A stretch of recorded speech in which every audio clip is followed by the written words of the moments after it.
दोस्तों, ये मूवी की शुरुआत में एक बाप और बेटी को दिखाया जाता है जो छुट्टियों के टाइम नॉर्वे में मौजूद एक ट्रोल पहाड़ी पर जा रहे थे। तभी टोबिया अपनी बेटी से बोलता है, एलेक्स को लेजेंड ट्रोल्स बारे में जानकारी बताता है। माना जाता है कि कई साल पहले यह बहुत बड़े ट्रोल्स पूरी पृथ्वी में रहा करते थे। एक दिन किसी ने इन ट्रोल्स पर जादू टोना करके इनको एक मूर्ति में बना दिया गया। फिर कुछ लोग इन बातों पर उसी बातों पर यकीन करने लग गए। टोबिया कुछ लोग का ये भी कहना था कि ट्रोल्स जिंदा है और पहाड़ों के अंदर अभी जिंदा है। इन लोगों की बातें सुनकर नोरा को इस कहानी में मज़ा आने लगता है। कुछ ही सालों के बाद नूरा अब काफ़ी बड़ी भी हो जाती है, लेकिन नूरा का इस स्टोरी से और तांत्रिक लोग से भरोसा ही खत्म हो जाता है। नूरा को सिर्फ साइंस पर यकीन था, क्योंकि अब नूरा बहुत बड़ी पैलिनोलॉजिस्ट बन जाती है। नूरा का काम ये था कि ज़मीन में मिले कोई भी चीज़ को खोजना, और उस टाइम पर पता करना। नूरा को कड़ी मेहनत के बाद उसको साइंस की डिग्री मिल जाती है। नूरा बहुत ही खुश रहती है और वो अपने फ्रेंड के साथ में मस्ती करती है। और फिर वही पहाड़ों पे रेलवे स्टेशन बनाने का बहुत ही ज़ोरों शोरों किया जा रहा था, और उसको जल्दी बनाने के लिए उसमें बम से विस्फोट किया जा रहा था, जिसकी वजह से लोगों को इस कम से दिक्कत होती थी। लेकिन उन सब का ध्यान न देते हुए इंजीनियर्स बम विस्फोट करते जा रहे थे। तो उन लोगों ने गुफा के अंदर देखा। उनको कुछ खतरनाक सी आवाज़ सुनाई दी। फिर और वो इंजीनियर लोग को कुछ समझ में नहीं आया दिए। कुछ ही देर में वह सब कुछ हिलने लगता है। तभी उसके अंदर से एक बहुत ही बड़ा जानवर दिखाई दिए। फिर सारे इंजीनियर अपनी अपनी जान बचाने लग गए और बहुत से लोग सुरंग के अंदर ही रहे जाते हैं। और तभी आर्मी वालों को इस दुर्घटना के बारे में जानकारी होती है। फिर करनाल ने हेलीकॉप्टर उस पहाड़ की पिक लेने के लिए कहा, ताकि उस पहाड़ी के बारे में पता तो चल जाए कि वह हो क्या रहा। फिर करनाल ने यह बात प्रधानमंत्री को बताया। प्रधानमंत्री अपने एडवाइज़र वेक्टर के साथ जहाज़ से रवाना होते हैं। वहाँ जाके रक्षा मंत्री से मुलाकात होती है। फिर अधिकारों के साथ मीटिंग होती है, और फिर वहाँ पे 60 लोग से ज़्यादा मार दिए जाते हैं। फिर वहाँ उस जगह को दिखाया जाता है जिसमें बड़े बड़े से गड्ढे दिखाई देते हैं। आंद्रिये के समझ में आता है कि ये कोई बहुत ही बड़े जानवर के निशान है, पर आंद्रिये की कोई बात सुनी नहीं जाती थी। और उधर नूरा पार्टी में बिजी होती है। तभी फौजी लोग हेलीकॉप्टर से आए और नूरा सब बताया। और आप अभी प्रधानमंत्री ने बुलाया है। नूरा फौरन हेलीकॉप्टर में जा बैठी और आर्मी छावनी चली गई। नूरा वहाँ जैसे ही वह पूछी, आंद्रिय नूरा को उस कमरे में ले जाता है जहाँ बेहतरीन अधिकारी बैठे होते हैं, और वह पर प्रधानमंत्री भी मौजूद थे। और जो भी सूचना मिलती है, क्यों उन सब लोगों को लग रहा था ये कोई जानलेवा गैस के कारण हो रहा है। नूरा को कुछ भी समझ में नहीं आ रहा था। नूरा को लग रहा था कि कोई बहुत ही पुराना जानवर है जो धरती पे फिर से आ चुके हैं। आंद्रिये के पास भी जवाब थे, पर उसकी कोई वैल्यू नहीं थी। और फिर कुछ सरकारी अधिकारी, नूरा बातें मजाक लग रही थी। इसके पीछे कि ये पुराने जानवर हो नहीं सकते हैं। अगर होते तो इतने सालों से जिंदा ही क्यों रहते। फिर एक आदमी कैप्टन एक कंप्यूटर जीनियस रूम में आता है और सबके सामने उस दुर्घटना की एक वीडियो दिखाया जाता है। फिर उस वीडियो को प्ले किया जाता है। सब वीडियो को देख के सबकी आंखें फटी के फटी रह जाती हैं। वीडियो में उस जानवर की लंबाई 200 फुट होती है और बहुत ही खतरनाक राक्षस था लेस का नाम। बूढ़े कपाल को महसूस हुआ कि कोई भयानक भूकंप आ गया है। वह जब सेफ्टी रूम में गया और जब सब कुछ शांत हो गया और वहाँ जब अपने घर से बाहर आया तो देखा कि सब कुछ बर्बाद हो चुका था और उसके अगल बगल में कुछ भी नहीं बचा था। उधर नूरा इस दुर्घटना की जांच करने की पूरी तैयारी कर चुकी थी और सभी अधिकारी की इजाज़त से प्रधानमंत्री ने उसे साइंटिफिक एडवाइज़र तौर पे नियुक्त कर दिया। कार्यक्रम समाप्त होते ही आंद्रा यश ने नूरा को लगता है इस दुर्घटना के बारे में बताया, जिससे तुरंत बाद वहाँ के लोगों ने एक हेलीकॉप्टर में बैठकर लोगों के लिए निकल गए, जहाँ पे रास्ते दोनों ने बहुत सारी बातें भी की।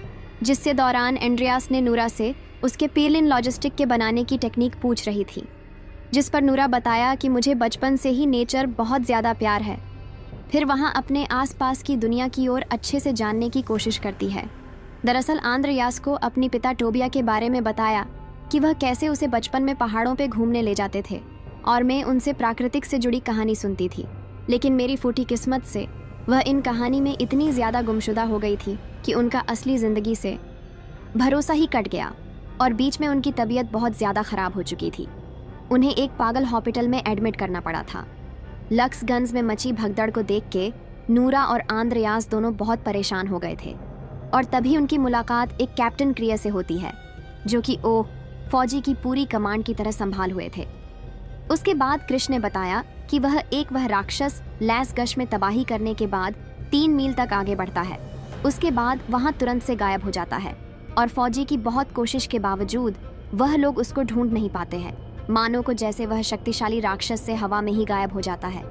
उसके बाद उन लोगों ने उस बूढ़े कपल से पूछता है कि जो उस टाइम तक बहुत की ज़्यादा डरे थे, उनकी पर्सनल रूम में लुकने की वजह से कुछ ज़्यादा तो नहीं जानते थे।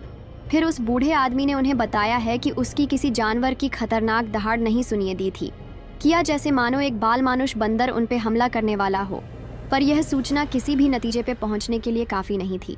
फिर इसीलिए नूरा खुद से ही आसपास में इंक्वायरी करना शुरू कर देती है और उसको एक गंदी से खुशबू आती है जो नूरा को एक बहुत ही बड़े फुटप्रिंट पे लेके गई।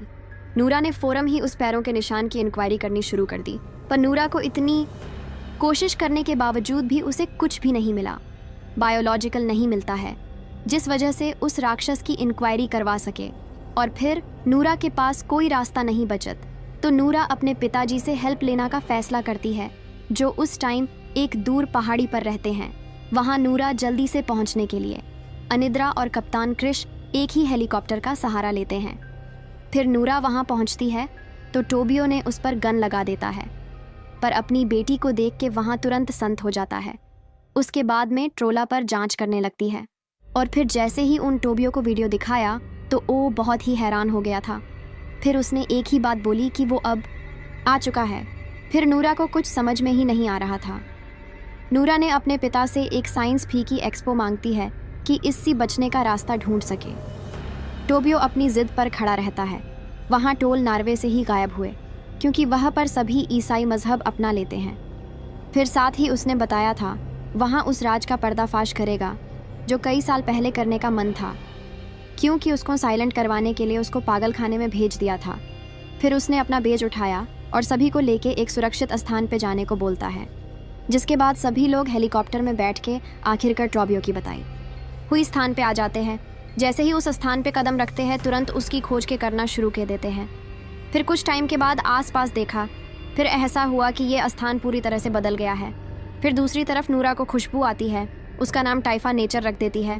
फिर इससे पहले कुछ उसके माइंड में आ जाता, तभी नूरा वहाँ देखती है एक बड़े से जंतु पर पड़ती है, और कोई नहीं बल्कि वह ट्रायल था जिसने खुद को इधर उधर की झिंगा में छुपाया हुआ थे। पर सभी लोग खुशी से टाइम रहते ही हेलीकॉप्टर निकल जाते हैं। फिर वहाँ के लोगों एक सुरक्षित जगह पर पहुँचते हैं तो उन लोग नेट के ज़रिए से सरकार को सब कुछ दिखाते हैं। फिर सभी लोग इतने बड़े से होल को देख के सभी आंखें फटी के फटी रह जाती हैं। जब सभी लोग को ट्रोल के बारे में जानकारी हो जाती है तो जल्दी से प्रधानमंत्री को ट्रोल के खिलाफ कमांडो को ऑपरेशन के लिए भेजते हैं, जिसकी कमान कैप्टन क्रिया के हाथ में थी। प्रधानमंत्री से मेडल मिलते ही कमांडो ने फौरन डेंजर हमला करना शुरू कर देते हैं। कमांडो की सबसे खतरनाक हथियार उस ट्रोल पे कोई प्रभाव नहीं हो रहा था, वे लोग उसका कुछ नहीं कर पा रहे थे, और ट्रोल ने एक फौजी को खाया तो टोबियास उसे शांत करने के लिए सामने आ जाता है। टोबियास उसकी बात सुन रहा था। टोबियास की बातें सुनते ही फिर अचानक से फौजी के कुछ बटालियन उस पर हमला करने के लिए, जैसे ही उकसी पूंछ सीधे टोबियास को लग जाती है, जिसकी वजह से वो बेहद जख्मी हो जाता है। ये सब देखते ही नूरा फौरन अपने पिता की ओर भागती है, लेकिन टोबियास कुछ बोलने से पहले ही उसकी जान निकल जाती है। सारी रात नूरा रोती रही अपनी पिता की बुक को। जब वो पढ़ती है कि तभी उसको टोबियास को रोका जाए। कई घंटों के बाद बुक में पढ़ने के बाद नूरा को पता चलता है कि टोबियास चर्च को बर्बाद कर देते थे। क्यों? टोबियास को घंटी की आवाज़ बिल्कुल भी पसंद नहीं थी।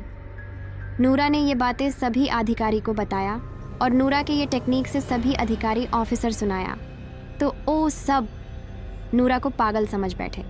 फिर नूरा का ये कहना था, मिसाल यक तो कम नहीं कि रही ना ही उसका, ऊपर तो हमको कुछ और ही सोचना पड़ेगा। ठीक ही कुछ देर बाद प्रधानमंत्री ने तभी उस प्लान के साथ आगे बढ़ने की हुक्म दिया। उसके कुछ ही देर में कमांडो ने अपनी जहाज़ लेके सर्च में तेज़ी से टोबियास की तरफ निकल लिए। नूरा उस प्लान शुरू में तो कामयाब ही सोचा था। जैसे ही टोबियास खुद को काबू में पाते हुए उन हेलीकॉप्टर को बर्बाद करते हैं, फिर टोबियास बहुत ज़्यादा गुस्से में आ जाता है, सब तरफ तबाही मचाना शुरू कर देता है। उसके टोबियास ने एक बच्चे जान भी बचाया, जो यह साफ दिखता है कि टोबियास के अंदर इंसानियत है। दुर्घटना होने के बाद सभी पत्रकार न्यूज़ में खबर दिखाना शुरू किया, जिसकी वजह से जनता में डर का माहौल पैदा हो गया। ठीक उसी टाइम प्रधानमंत्री ने देश में हाई अलर्ट करते हुए नियोजन सिटी में आसपास के एरिया में बहुत जल्द पूरा शहर खाली करने का प्रस्ताव जारी करने का हुक्म दिया। टोबियास बहुत तेज से शहर को ओर आ रहे थे। उधर नूरा का प्लानिंग के बारे में जान जाती है। उसमें वो लोग शहर को मिसाइल से उड़ाने वाले थे और टोबियास को मारना चाह रहे थे, लेकिन आंद्रा के इसको रोकने की कोई पावर नहीं थी, इसलिए आंद्रा इस नौकरी को छोड़ देते हैं। ओह, सब अपने घर छोड़ के भाग रहे थे, जिसमें नूरा और आंद्रा भी साथ में थे। नूरा को दुख भी था कि वह अपना राज्य दिल से नहीं निकल पाती है, और इस बार नूरा ने अपने पिता की बुक में देखती है और उसमें पढ़ती है। उसकी नज़र सी नाम पर जाती है। आंद्रा को बताया कि रियल में सिंडी एक राजकुमार था जो ओस्लो के एक महल में रहता था। इस टाइम दुनिया का सबसे अमीर इंसान था। नूरा को ये लग कि उसके महल में कोई चीज़ मिल जाए। आंद्रा को फ़ौरन उस गाड़ी को राजमहल की तरफ ले जाती है और वहाँ जाते ही तो उसकी पहचान विवान से होती है। विवान उसका पहले से ही वेट कर रहा था कि जैसे ही आप आपके आप को महल के अंदर ले जाएंगे। जब महल के अंदर गया तो उसके देखे कि टोबियास को बिल्कुल ठीक था।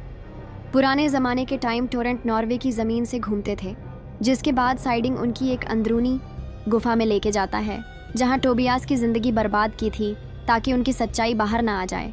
और सब टोबियास सच में पास में पहुंच गया था। सेंसिंग उसकी पागल खाने में दल देते हैं और ओ राजा महल में दबे हुए टोबियास की हड्डी थी जो बहुत सालों से वीनस की दुनिया के गुप्त थे, और ये राजा महल तक टोबियास किंग की गुफा के ऊपर बना था। जब टोबियास किंग उसके पूरी फैमिली को मौत के घाट उतारा दिया था, जब सारी दुनिया में टोबियास आतंक मचा रहा, तो वो कोई और नहीं बल्कि टोबियास किंग था जो सिर्फ घर के जाने के लिए प्रयास कर रहा था। फिर सिन्हा ने बताया कि टोबियास के लिए उनके परिवार में सबसे ज़रूरी होता था, जो नॉर्वे की पहाड़ियों में ज़बरदस्ती टोबियास किंग की पहाड़ में भेज दिया था। फिर जब बम की वजह से वो वापस आ जाता है और जब ओस्लो बहुत हैरान हो जाता है तो उन्हें मालूम होता है असल में उनका टोबियास परिवार की हड्डी